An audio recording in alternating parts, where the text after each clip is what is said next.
Assalamualaikum warahmatullahi wabarakatuh. Alhamdulillah, tidak pernah berhenti kita memuji dan memuja Allah subhanahu wa ta'ala atas segala nikmat yang dilimpahkan kepada kita, terutama nikmat Islam dan iman. Karena dengan Islam dan iman kita jadi mengenal siapa pencipta alam semesta ini. Itu adalah Allah subhanahu wa ta'ala yang kita yakini sebagai satu-satunya Tuhan yang tidak ada berhak disembah kecuali Dia. Dan kita jadi faham tujuan hidup kita di muka bumi ini untuk mengabdi dan menyembah kepadanya. Kita juga punya panduan hidup. Kita tahu mana makanan, minuman, pakaian, pendapatan, pergaulan yang dibolehkan dan tidak dibolehkan. Sehingga di dunia ini selama kita melalui roda kehidupannya akan selalu merasa bahagia dan puncaknya di akhirat nanti mendapatkan balasan surga yang abadi. Dan ini nikmat yang tentu tidak terhingga, yang harusnya setiap muslim selalu memujinya. Termasuk Allah subhanahu wa ta'ala mudahkan kita untuk bisa hadir dalam majlis ilmu seperti ini untuk mempelajari agama Allah subhanahu wa ta'ala. Selain daripada nikmat kesehatan, mungkin yang punya pasangan, nikmat pasangan, keturunan, pekerjaan dan segala macam hal yang Allah subhanahu wa ta'ala perintahkan kita untuk menikmati selama itu halal dan juga bersyukur kepadanya. Dan kalimat syukur Allah rangkaikan dengan dua kata saja, Alhamdulillah. Semua lisan kita sangat mudah untuk mengucapkan, maka selalulah ucapkan kalimat ini. Selanjutnya kita panjatkan salam hormat kita kepada penutup para nabi dan rasul. Tiada lagi nabi dan rasul setelahnya. Satu-satunya nabi dan rasul yang diutus untuk seluruh alam semesta. Sementara nabi-nabi sebelumnya diutus khusus untuk kaumnya. Kalau mengucapkan satu kali salam hormat kepadanya akan dibalas langsung 10 rahmat oleh Allah subhanahu wa ta'ala. Dan rahmat Allah mencakup pengampunan dosa, peninggian derajat, pemenuhan kebutuhan dan solusi dari permasalahan. Maka sangat wajar setelah memuji Allah Alhamdulillah kalau kita selalu mengucapkan salawat dan taslim kepada Nabi besar Muhammad sallallahu alaihi wa ala alihi wa sahbihi wasallam. Melanjutkan karena ini pekan pertama atau tepatnya pekan terakhir sebenarnya ya, Rabu terakhir di bulan ini, maka kita membahas dosa-dosa besar. Karena sebenarnya jadwalnya pekan pertama, kedua dosa besar, pekan ketiga inspirasi hijrah, pekan keempat tanya jawab. Biasanya di pekan kelima ini kami isi dengan tanya jawab atau materi pengajian. Maka kali ini saya memilih untuk mengisi materi pengajian dan malam ini dosa besar yang kita bahas adalah mencari pendapatan tapi dengan tujuan untuk sombong dan berbangga-bangga. Beranjak daripada hadis Nabi SAW, saudaraku siman, hadis ini dinukil oleh Al-Mundhiri dalam kitab At-Targhib Tarhibnya dan dikuatkan oleh Syekh Albani dengan disahihkan hadis ini dengan sanad sahih di ghairihi dalam kitab Sahih At-Targhib Tarhib. Tepatnya disebutkan dalam kitab jual beli di nomor hadis 1692. Hadis yang berbunyi dari Ka'ab bin Ujrah radhiyallahu anhu, beliau mengatakan marra 'ala Nabi sallallahu alaihi wasallam rajulun. Ada seseorang yang sempat melewati Nabi sallallahu alaihi wasallam, fara'a ashabu Rasulillah sallallahu alaihi wasallam min jaladihi wa nasyatihi. Dan para sahabat Nabi melihat kerja kerasnya orang itu dan semangatnya. Karena dia sampai keringatan, dia memikul barang-barang dagangannya, dia berusaha untuk bekerja dengan semangat. Faqalu, maka para sahabat Nabi berkata, Ya Rasulullah, wahai utusan Allah, lau kana hadha fi sabilillah. Andai saja orang yang seperti ini, yang semangat luar biasa untuk mencari pendapatan, bekerja keras sampai keringatan memikul barang-barangnya, itu dihitung seperti orang yang berada di jalan Allah. Maksudnya mendapatkan pahala. Faqala Rasulullah SAW, maka Nabi SAW bersabda, in kana kharaja yas'a ala waladihi sigharan fahuwa fisabilillah. Ketahuilah kalau seandainya orang yang kerja keras ini, tujuannya untuk membiayai anaknya yang masih kecil, supaya terpenuhi kebutuhan anak dia yang merupakan amanah dari Allah, maka dia dihitung di jalan Allah.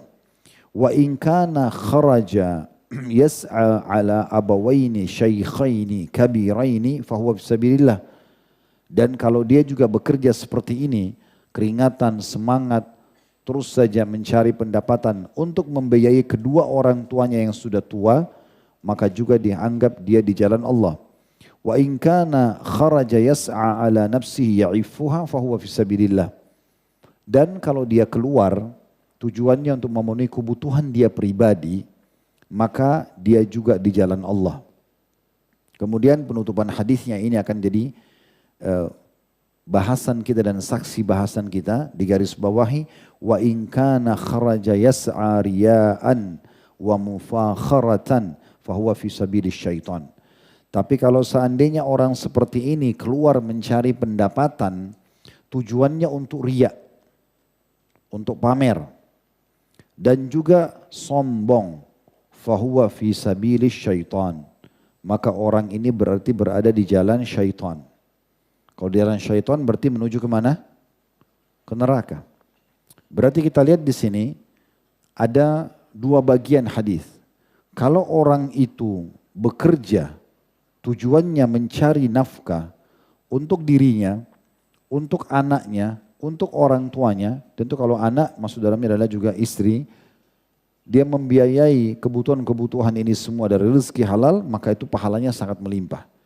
Tapi kalau dia cari pekerjaan, jabatan, pendapatan, semua ini tujuannya untuk riya, pamer, ya, pamer kekayaan, pamer jabatan, atau mufakharatan, sombong, menganggap remeh orang lain, maka berarti dia berada di jalan syaitan yang berarti akan membawanya menuju ke dalam neraka. Berarti ada dua bagian. Kalau bekerja ya, untuk keluarga, untuk diri kita, dan tujuannya hanya itu saja, sampai ajal datang, maka semuanya pahala. Tapi kalau dia keluar, cari jabatan, pekerjaan, justru untuk berbangga-bangga, justru untuk sombong dan menjatuhkan orang lain, maka dia berdosa. Nah, saksi bahasan kita adalah penutupan hadis ini. Baik, kita akan bahas teman-teman sekalian, kajian kita ini bermula dulu dengan bagaimana gambaran Islam tentang seharusnya seseorang muslim itu bekerja keras mencari pendapatan. Apakah memang ada motivasi dalam Islam yang berhubungan dengan masalah ini? Apakah itu akan dinilai pahala di sisi Allah Subhanahu wa taala? Jawabannya iya. Dan Islam sangat membenci pengangguran, malas, ya, mengemis. Semua itu dilarang dalam Islam. Semua itu dilarang, dan terlalu banyak dalil-dalil syar'i yang berhubungan dengan masalah ini. Akan kita sebutkan beberapa statement kaum salaf berhubungan dengan masalah itu. Tapi kita akan mulai dalil tentang masalah pentingnya seseorang itu bekerja, terutama kaum laki-laki. Karena kita memang disuruh mencari rezeki untuk bisa memenuhi kebutuhan kita. Bermula dari surah Al-A'raf ayat 32, di mana Allah Subhanahu wa taala berfirman, "Kul man harrama zinatallahi allati akhraja li ibadi wat thayyibati minar rizq. Kul hiya lil ladzina amanu fil hayatid dunya khalisatan yaumal qiyamah." Al-ayah.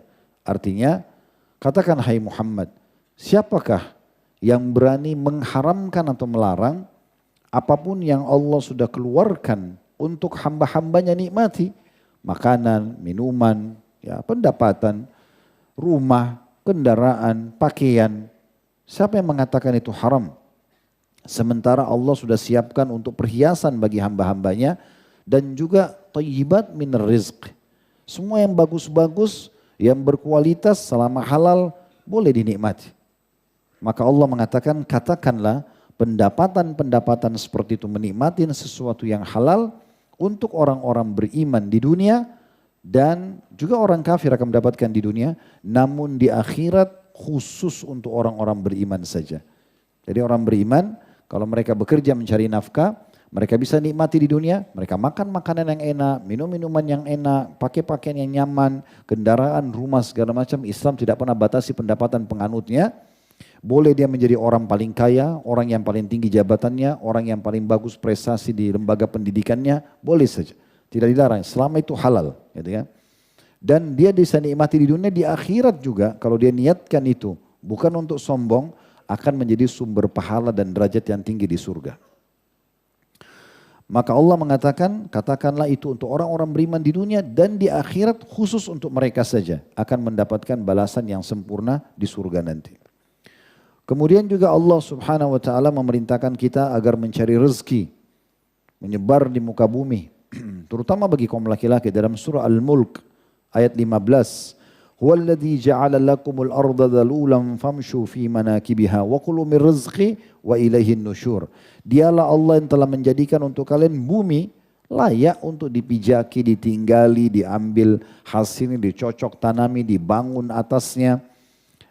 Maka makanlah dari rezeki yang bisa didapatkan di sana dan ketahuilah kalian akan kembali kepada Allah. Juga dalam surah Jum'ah ayat 10. Allah Subhanahu wa taala berfirman, "Fa idza qudiyatis salatu fantashiru fil ardi wabtaghu min fadlillah wadhkurullaha katsiran la'allakum tuflihun." Kalau sudah selesai salat Jumat, kata Allah, atau selesai salat, maka menyebarlah di muka bumi. Bukan salat Jumat saja ya, semua salat.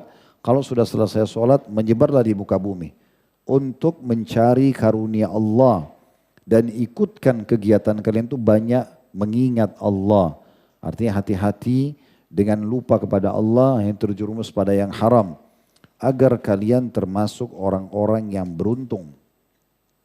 Nabi SAW bersabda dalam hadis yang masyhur riwayat Bukhari, "Li'an ya'khudha ahadukum abhulah." Ketahuilah seseorang di antara kalian wahai kaum muslimin mengambil potongan-potongan tali bersamanya. Thumma ya'til jabal. Lalu dia mendatangi gunung. Thumma ya'ti bihizmatin min hatab. Kemudian dia mengambil potongan-potongan kayu kering, ranting kering. Fayabi'aha. Kemudian dia menjualnya. Dia mengikat dengan tali tadi yang dia bawa. Lalu dia pikul di pundaknya. Dia bawa ke pasar, dijual.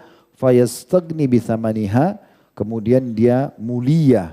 Bisa memenuhi kebutuhannya dari nilai jual ranting kering itu. Khairun lahu min an yas'alan nas. Akan lebih baik baginya daripada dia mengemis kepada orang. A'tauhu au mana'u. Baik orang-orang memberikan atau orang menolaknya. Dan kita lihat bagaimana statement banyak sekali di antara salafus salih.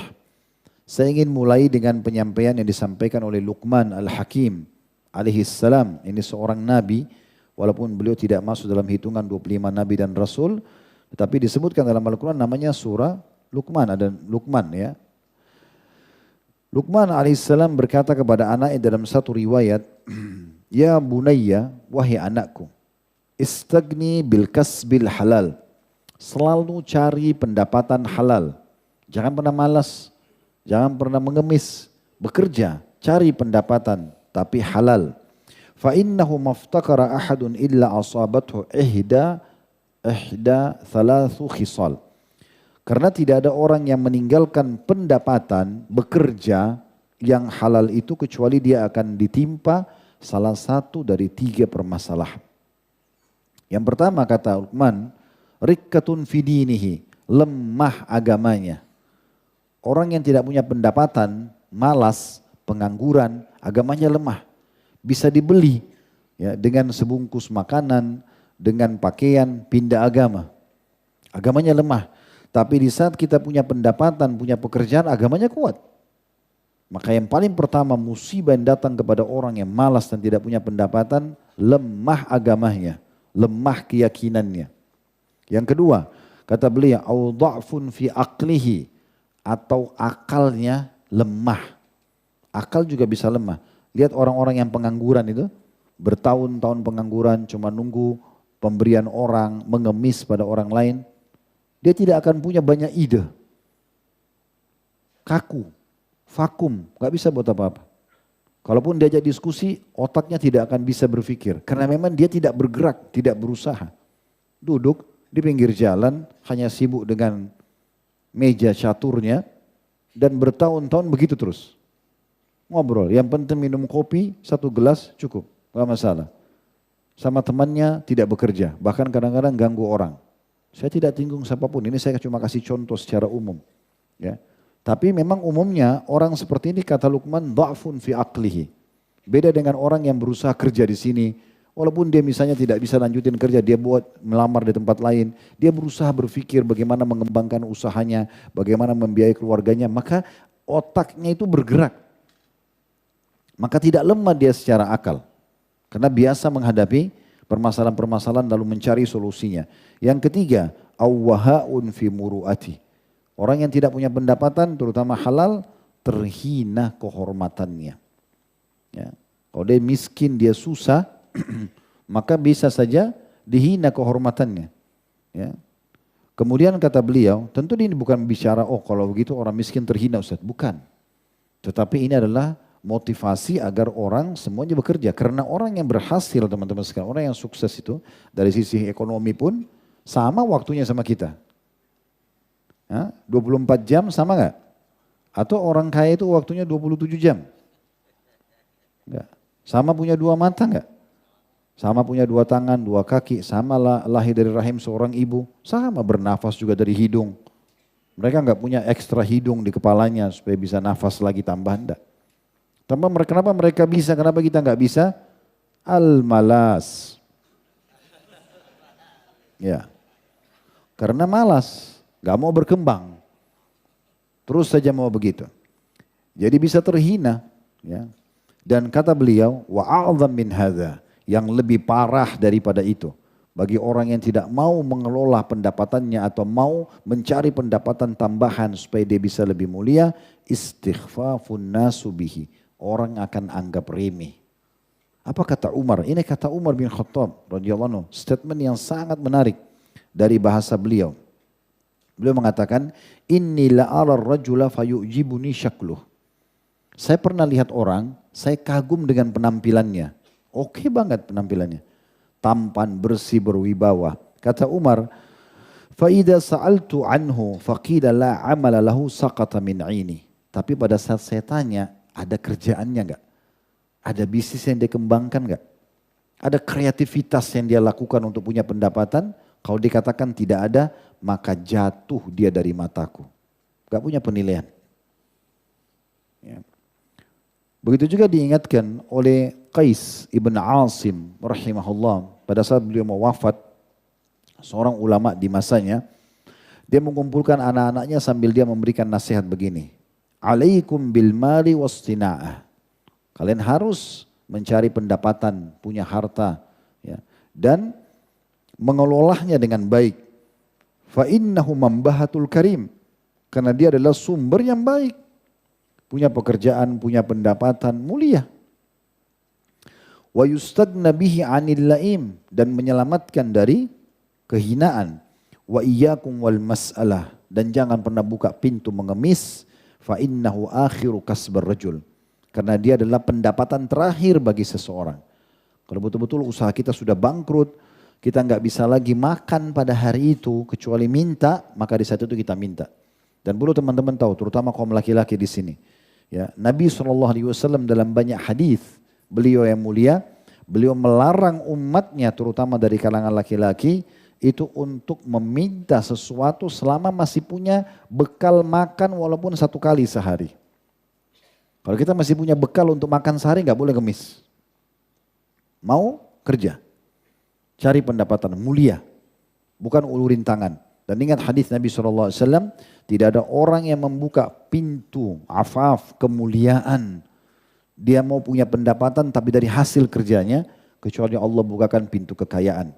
Dan tidak ada orang yang membuka pintu mengemis, minta-minta sama orang, kecuali Allah akan bukakan pintu kemiskinan.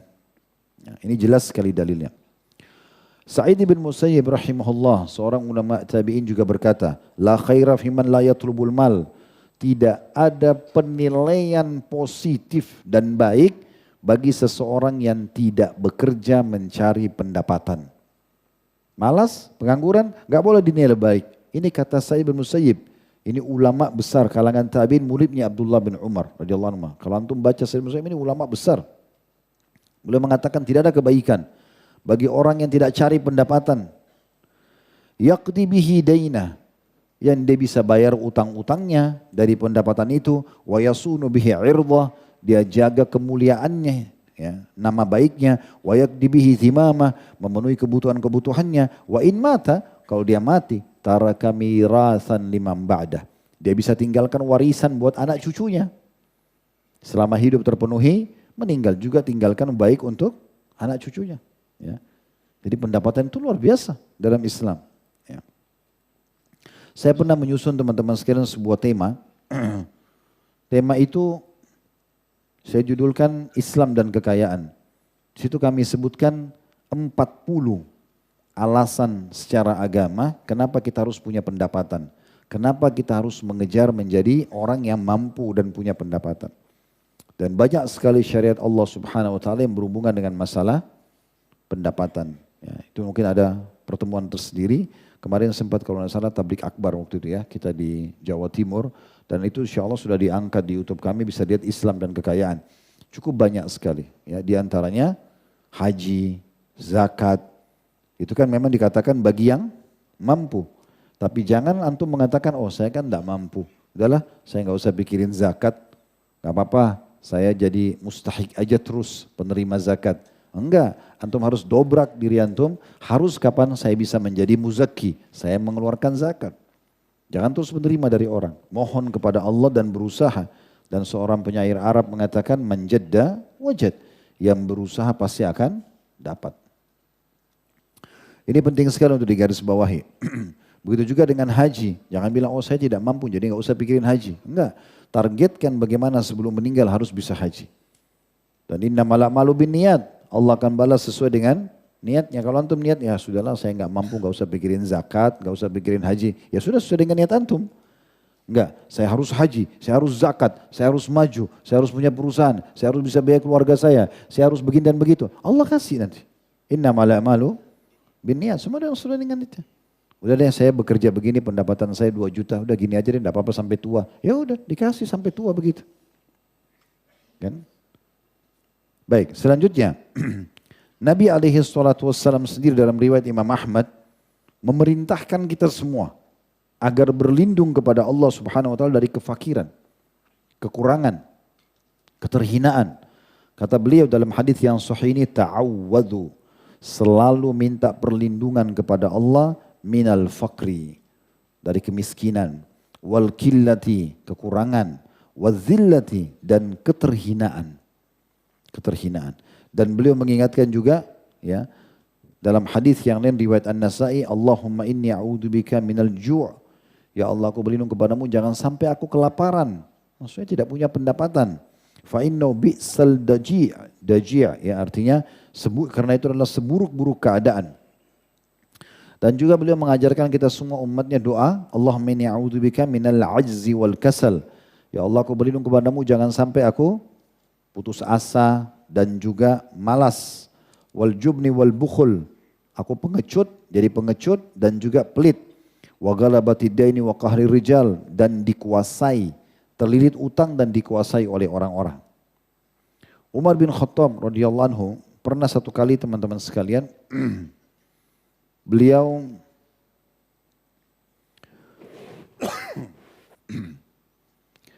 pada saat itu pernah masuk ke dalam masjid selepas Jumat, menemui ada sebagian orang duduk. Ada sebagian orang lagi duduk selepas Jumat, ditanya oleh Umar, kenapa kalian duduk di sini? Mereka bilang, kami orang yang bertawakal kepada Allah. Saya sudah tunggu saja, kalau ada orang kasih makanan, makan. Kalau tidak ya sudah. Lalu Umar marah sama mereka. Umar mengatakan, janganlah seseorang di antara kalian sampai menghardik mereka. Janganlah seseorang di antara kalian berkata, saya duduk di sini dan bertawakal kepada Allah, sementara dia tidak berbuat apa-apa. Dan dia sangat tahu, Allah sudah mencatatkan bahwasanya tidak mungkin langit menurunkan emas dan perak. Dia harus bekerja. Lalu beliau suruh keluar. Sufyan ats-Tsauri rahimahullah menerapkan hal yang sama karena mendengarkan riwayat Umar di Mekah juga dia pernah menegur beberapa anak-anak muda muslim yang kumpul-kumpul di masjid dan tidak bekerja. Ya, kemudian beliau menegurnya sambil mengatakan keluarlah dan carilah pendapatan, berkreasilah, ya, kreatiflah dan jangan kalian menjadi beban bagi kaum muslimin. Jadi kalau kita mau bahas ini butuh pertemuan panjang ini. Ya, biasanya kalau bahas tentang masalah motivasi kerja, etos kerja, ini butuh waktu yang cukup panjang. Tapi ini insya Allah mewakili pentingnya seseorang muslim peduli dengan masalah pendapatannya. Nah, dalam mencari pendapatan ini teman-teman sekalian, kita sudah dengar tadi motivasinya dalam Islam. Kita disuruh cari rezeki dan tidak ada batasannya. Yang penting kita poinnya halal dan jangan lupa hak-hak Allah seperti mengeluarkan zakat yang wajib dan sedekah yang sunnah. Maka kita harus perhatikan teman-teman sekalian, dalam mencari pendapatan dua hal. Yang pertama jauhi yang haram dan yang kedua bahasan kita. Jangan karena sombong dan untuk berbangga-bangga. Karena nanti pendapatannya malah jadi masalah buat dia. Kita bahas dulu masalah tidak bolehnya ada pendapatan yang haram. Ya, cukup banyak dalil yang memerintahkan kita untuk makan, minum, cari pendapatan yang halal ya. Cukup banyak. Di antaranya surah Al-Baqarah 172, ya ayyuhalladzina amanu kulu min thayyibati ma razaqnakum. Hai orang beriman, makanlah dari rezeki yang baik-baik yang kami berikan kepada kalian. Juga dalam banyak ayat Allah mengatakan halalan thayyiba, yang halal dan juga yang berkualitas. Ya, bahkan dalam Islam boleh ikhwan dan akhwat sekalian, antum masuk ke satu supermarket atau toko buah, ada anggur nilainya 200.000 kualitas A, ada anggur kualitas B harganya 100.000. Kita mampu beli yang 200.000, beli yang 200.000. Kalau diniatkan untuk menikmati apa yang Allah kasih boleh, gak masalah. Tapi bukan untuk berbangga-bangga. Nih saya beli anggur yang paling bagus, enggak, bukan. Memang kita beli karena Allah memberikan kita rezeki. Itu masuk dalam konsep halalan yang dibolehkan, thayyibah, berkualitas. Kita boleh, karena ada masalah. Kita boleh pada saat kita butuh makan makanan terbaik, beli pakaian terbaik. Kita memiliki rumah yang luas, kendaraan yang bagus. Bukankah Nabi SAW mengatakan kebahagiaan itu justru ada di 4. Istri yang soleha, rumah yang luas, tunggangan yang nyaman, tetangga yang baik. Dan justru penderitaan dan kesesaran ada di 4. Istri yang durhaka, rumah yang sempit, kendaraan yang sulit, dan tetangga yang buruk. Ada motivasi kita untuk itu. Tidak ada larangan dalam Islam. Jangan selalu salah dalam pemahaman kata-kata zuhud. Saya mau zuhud aja Ustaz. Apa itu zuhud? Tinggalkan dunia untuk akhirat. Salah. Akhirnya bajunya compang-camping, ya. Pakai kaos kaki robek, ya, misalnya penampilannya kumuh. Ini dari mana dalilnya? Dari mana dalil syariatnya mana? Nabi SAW pernah melihat ada satu orang di masjid, ini sahabat, berantakan penampilannya. Lalu kata Nabi SAW, pertanyaan pertama, kau punya harta enggak? Dia bilang ada ya Rasulullah. Orang ini disebutin, saya punya unta, saya punya domba, saya punya kuda. Kata Nabi SAW, berarti nikmat besar Allah. Itu kan ada nikmat Allah pada dirimu, karena itu pada masa itu adalah harta yang besar. Seperti orang punya beberapa kendaraan di masa kita sekarang. Maka kata Nabi SAW, kalau gitu mana kau dari bekas nikmat Allah pada dirimu? Kenapa enggak nampak? Gitu kan? Allah mau kita pakai baju bagus, Allah mau kita berpenampilan rapi, Allah mau kita wangi, Allah mau kita bersih, Allah mau kita sehat, Allah mau itu. Kan? Maka kita harus menjaga ini dengan niat memang menikmati apa yang Allah berikan buat kita. Itu tujuannya. Ya. Nah kalau kita cari pendapatan yang baik, maka hindari dua hal tadi saya bilang, sesuatu yang haram, yang Allah larang, dan juga jangan sampai yang saksi bahasan kita, riya, pamer-pamer, dan juga kita untuk sombong. Nah kalau haramnya beranjak daripada hadis Nabi SAW riwayat At-Tabarani dan Al-Bazzar, ini dinukil oleh Abdullah bin Sa'ad Al-Falih dalam kitab beliau. Judulnya sebenarnya akibat makanan haram bahasa Indonesianya ya. Jadi bahasa Arabnya fannaru aula bihi atharu aklul haram. Neraka lebih pantas bagi orang yang pendapatannya haram. Beliau menukil hadis yang masyhur riwayat Tabarani dan juga Al-Bazzar. Kata Nabi SAW, lan tazula kadama abdin yaumal qiyamati hatta yusalan arba'a. Tidak akan beranjak kedua telapak kaki seorang hamba pada hari kiamat sampai ditanya 4 perkara. An umurihi fima afnah. Yang paling pertama umurnya di mana dihabiskan. Waktu antum habiskan di mana? Bermanfaat atau tidak? Allah akan tanya nanti per detiknya. Yang kedua wa an syababi fima ablah. Masa mudanya di mana dia habiskan? Di mana dia masih sehat, matanya masih terang, ya tulang-tulangnya semua masih kuat. Orang kalau tua kan matanya rabun, badannya melemah. Ya, di masa muda ditanya, di mana kamu habisin? Pada ketaatan atau bukan? Makanya saya paling tidak setuju teman-teman sekalian kalau ada yang mengatakan, masih muda, mumpung muda nikmati apa? Buat dosa, ganggu orang, ya, mabuk-mabukan, dalam maksiatan Allah. Ini keliru, justru masa muda dipakai untuk ketaatan. Ya. Jadi kalau anak-anak muda kadang-kadang pergi pengajian dianggap aneh. Harusnya tidak aneh, itu yang bagus. Ya. Masa yang hadir di pengajian sudah 90 tahun, sudah sebentar lagi mau mati, kan gitu. Baru mau belajar agama. Kata Urwah bin Zubair rahimahullah, seorang ulama tabi'in, tidak ada seseorang yang paling buruk saya pernah lihat dibandingkan orang tua bodoh dalam agama. Mana dia dari masa mudanya? Nanti tua baru mau baca Quran? Enggak, sekarang mumpung masih muda. Yang ketiga, ini yang jadi saksi bahasan kita, wa an malihi min aina iktasaba wa fima anfaqa. Dan tentang hartanya, ya di mana dia dapatkan dan kemana dia keluarkan. Nah ini akan ditanya hari kiamat. Saya pernah jelaskan, saya ingatkan kembali. Jadi dalam pendapatan harta ini ada 4 manusia, 4 golongan manusia. Yang pertama yang paling baik, sumbernya halal dikeluarkan pada yang halal. Antum kerja cari nafkah halal, antum biaya keluarga, tadi yang dalam hadis ya, biaya orang tua, biaya anak, biaya istri, kebutuhan antum, sedekah, itu paling baik. Sumbernya halal, keluar pada halal. Yang kedua, ini buruk. Buruk sebagian, bagus sebagian. Yaitu pendapatan halal, tapi dikeluarkan pada yang haram. Antum kerja halal, tapi dipakai zina, dipakai judi. Setengahnya pendapatan halalnya waktu kerja bagus, berpahala. Tapi dikeluarkannya pada yang haram jadi dosa. Ini tetap akan ditanya, makanya dikatakan kata Nabi SAW tentang harta dari mana pendapatan, di mana keluarkan. Nah ini kan penting. Berarti bukan hanya dari mana saya dapat, tapi dipakai untuk apapun akan ditanya. Yang ketiga ini dosa. Dibalik dari yang kedua tadi. Ini pendapatan haram, tapi dipakai untuk halal. Hasil korupsi, hasil manipulasi dipakai umroh. Atau kasih orang tua, sedekah, nggak diterima. Dalam sebuah hadis kata Nabi SAW, tidak ada seseorang hamba yang bersedekah dari harta haram kecuali akan menambah hukuman Allah padanya. Nah, begitu koruptor-koruptor pada biayain orang umroh haji, tambah dosa aja buat dia. Ini buruk. Yang keempat, orang yang paling buruk, sumbernya haram, keluar pada haram, hasil curian dipakai zina. Nah ini orang yang paling buruk. Jadi jadilah golongan pertama, pendapatannya halal, keluar juga pada yang halal. Kemudian yang keempat yang ditanya, wa an ilmihi madza amila fi. Dan tentang ilmunya dia gunakan untuk apa. Seorang muslim teman-teman memang wajib peduli dengan masalah pendapatan halal atau haramnya. Bahkan Sa'ad radhiyallahu anhu berkata, sahabat Nabi, aku tidak pernah memasukkan sesuap makanan ke mulutku kecuali aku pastikan dari mana sumbernya halal atau tidak. Bahkan beliau mengatakan dalam riwayat lain, dalam athar lain, dari mana saya masukkan halal atau tidak dan bagaimana saya keluarkan. Mengeluarkan saja maaf di WC harus di tempat yang tidak syubhat. Begitu Sa'ad telitinya radhiyallahu anhu. Nabi SAW mengingatkan memang akan ada keadaan umat ini di akhir zaman. Dalam hadis Bukhari, kata beliau, ya'ti 'alan nasi zamanun la yubalil mar'u ma akhadha minhu aminal halali aminal haram.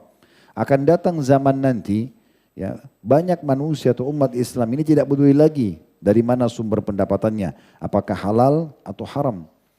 Nah, kalau ada yang bertanya, lalu apa masalahnya Ustaz kalau dari sumber haram? Banyak sekali. Yang pertama, hilang keberkahan daripada pendapatan itu.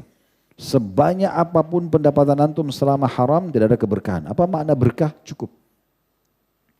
Biar kita punya pendapatan ratusan juta, tapi nggak ada tiba-tiba aja habis, nggak tahu kemana.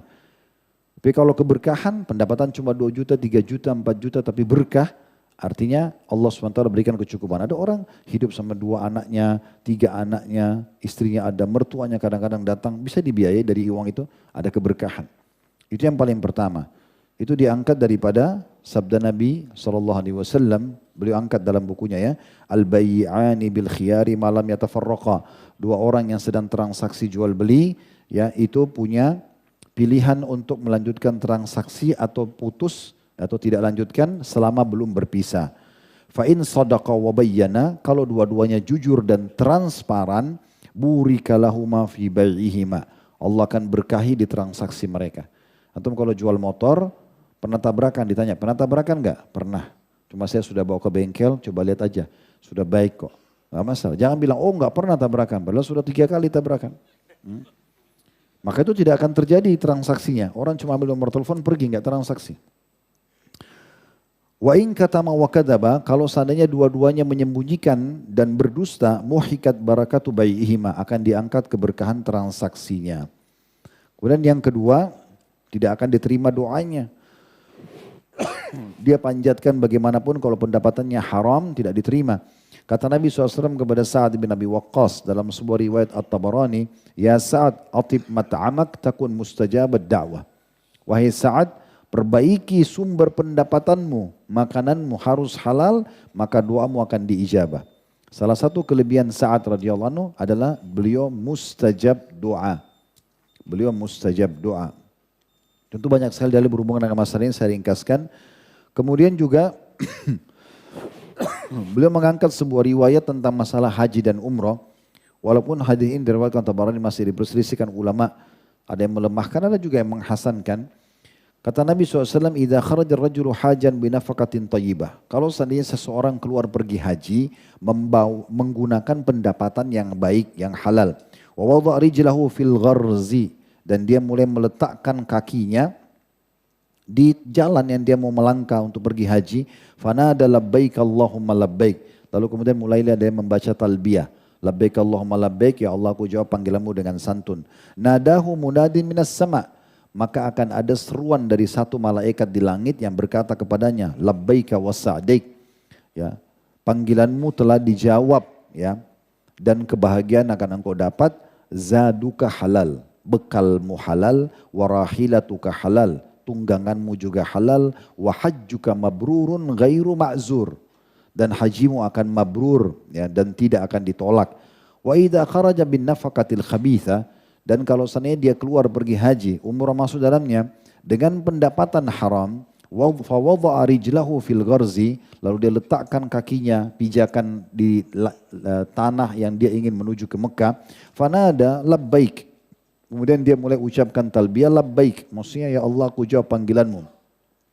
Nadahu munadi minas sama', maka akan dia diseru oleh seorang pemanggil atau malaikat dari langit mengatakan, la labbaika wala sa'dik.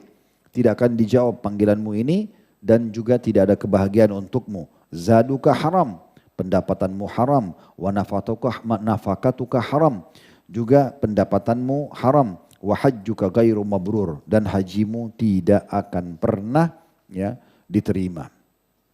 Dalam hadis yang lain, hadis riwayat Ahmad, kata Nabi SAW, la yaktasibu abdun malan min haramin fayunfiku minhu fayubaraku lahu fi.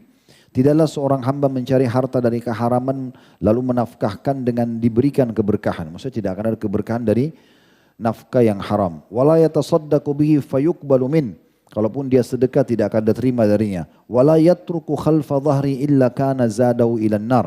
Dan tidak ada yang dia tinggalkan sebagai warisan kecuali hanya akan menambah, ya, langkah dia menuju ke neraka. Innallaha azza wa jalla yamhu sayyi bisayyi. Allah tidak akan pernah menghapus kesalahan dengan kesalahan, walakin yamhu sayyi'a bil hasan. Tapi Allah akan hapus dosa-dosa itu dengan kebaikan-kebaikan. Innal khabitha la yamhul khabith. Ketahuilah keburukan tidak akan pernah membersihkan keburukan yang lain. Juga ada statement yang menarik yang saya selalu jadikan motivasi pribadi, ya. Teman-teman bisa jadikan pegangan juga, perkataan Abdullah bin Umar radhiyallahu anhuma tentang pendapatan haram. Beliau mengatakan, sungguh aku menolak 1/6 dirham. 1 dirham itu kecil sekali.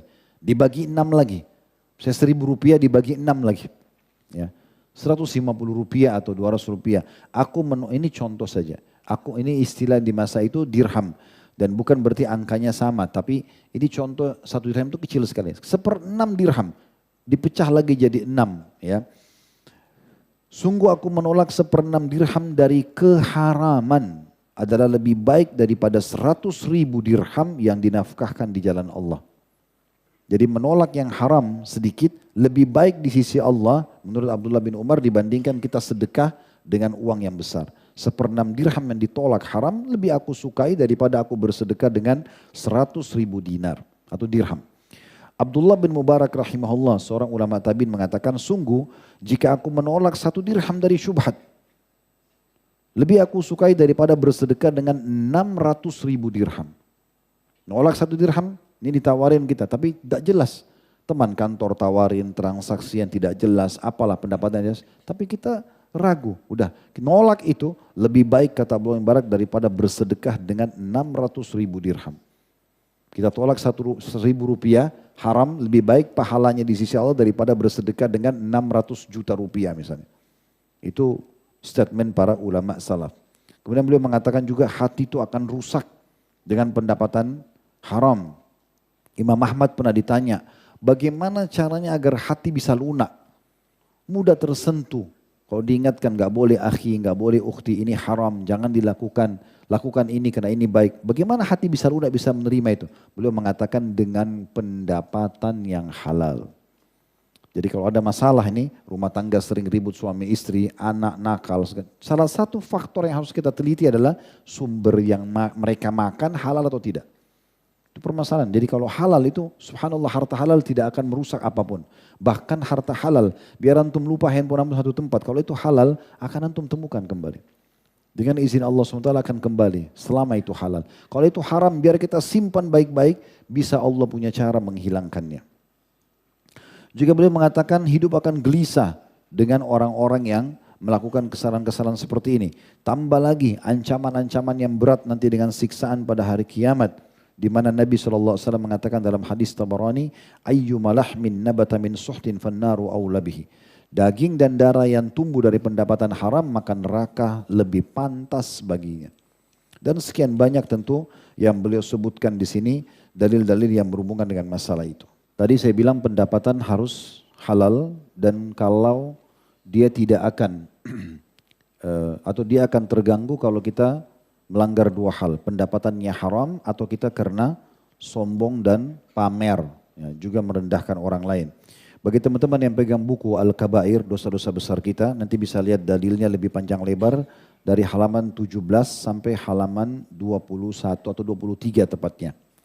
Di halaman 21 atau di halaman 17 di situ diangkat tentang bahayanya orang-orang yang sombong secara umum termasuk dalam masalah pendapatan dia. Jadi kalau Allah kasih kita pekerjaan, jabatan, mobil, rumah, apalah kelebihan fisik, kita selalu mengatakan alhamdulillah Allah amanahkan, alhamdulillah Allah berikan. Dan selama kita ditanya oleh orang berarti tidak masuk dalam masalah riya ya. Ini perusahaannya ya, ini pekerjaannya ya, ini begini ya. Kita ditanya gak ada masalah. Tapi kalau kita tidak ditanya lalu kita berbangga-bangga depan orang, ini yang masuk dalam ancaman. Perhatikan surah An-Nisa ayat 36, Allah mengatakan innallaha la yuhibbu man kana mukhtalan fakhura. An-Nisa 36, sesungguhnya Allah tidak suka orang-orang yang sombong dan membangga-banggakan diri. Dalam surah Luqman ayat 18, innallaha la yuhibbu kulla mukhtalin fakhur. Sesungguhnya Allah tidak menyukai setiap orang yang sombong dan juga suka membangga-banggakan diri. Dalam An-Nahl ayat 29, fala bi'sa mathwal mutakabbirin. Sungguh sangat buruk tempat orang-orang yang menyombongkan diri itu. Dalam hadis Nabi SAW, la yadkhul jannata man kana fil qalbi mithqala dzarratin min kibir. Tidak akan masuk surga orang yang dalam hatinya ada seperti biji sawi dari kesombongan. Kemudian faqala rajul, salah satu laki-laki berkata, ya Rasulullah, innar rajula yuhibbu an yakuna thawbuhu hasanan wa na'luhu hasan. Bagaimana kalau seseorang suka kalau dia pakai sendal bagus, sepatu bagus dan dia pakai baju yang bagus. Apakah itu termasuk sombong? Kata Nabi SAW, Inna Allah jaminun yuhibbul jamal. Allah indah, suka keindahan. Al-kibru batarul haqqi wa gamtun nas. Sombong itu maksudnya adalah menolak kebenaran dan merendahkan orang lain. Jadi dari saya bilang gak apa-apa kita kalau pakai baju bagus, baju bersih, itu malah bagus menikmatinya. Tapi selama kita tidak sombong, maka boleh saja. Kapan kita masuk bab sombong dan bangga-bangga, ini yang tidak boleh.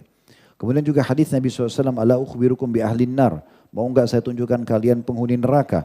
Kullu utullin jawadin mustakbir. Semua orang yang, maukah aku tunjukkan kalian penduduk neraka? Kata Nabi SAW, ketahuilah setiap orang yang selalu kasar tutur katanya dan sikapnya, sombong dan juga berbangga-bangga. Jadi ini jelas sekali dari dalil tentang masalah ini. Kemudian itu tentang masalah sombong kita tutup dengan berbangga-bangga atau ujub. Itu ada di halaman 20 sampai halaman 23. Ada hadis yang menarik di sini kita angkat, hadis ya yang disebutkan dalam kitab Zuhud. Yaitu kata Nabi SAW, diriwayat tentang Abdullah bin Mas'ud, beliau mengatakan al-halaku fithnain. Kebinasaan pasti akan terjadi pada dua. Al-qunut, putus asa, tidak mau lagi melanjutkan prestasinya. Wal-ujbu, dan berbangga-bangga. Terakhir dalilnya teman-teman sekalian yang ingin saya angkat adalah yang diangkat oleh beliau penulis dalam halaman 22. Sabda Nabi SAW riwayat Bukhari Muslim, man samma'a samma'allahu bihi wa man yura'i yura'illahu bihi. Barang siapa yang memperdengarkan amalan-amalannya, maka Allah akan memperdengarkan atau mempermalukannya pada hari kiamat. Dan barang siapa yang menampakkan amal-amalnya, dia pamer, maka Allah juga akan membongkar kedoknya pada hari kiamat. Karena kita tadi sudah bilang mencari rezeki itu adalah sesuatu yang halal. Maka dan kalau kita niatkan karena Allah akan jadi pahala, berarti dia ibadah.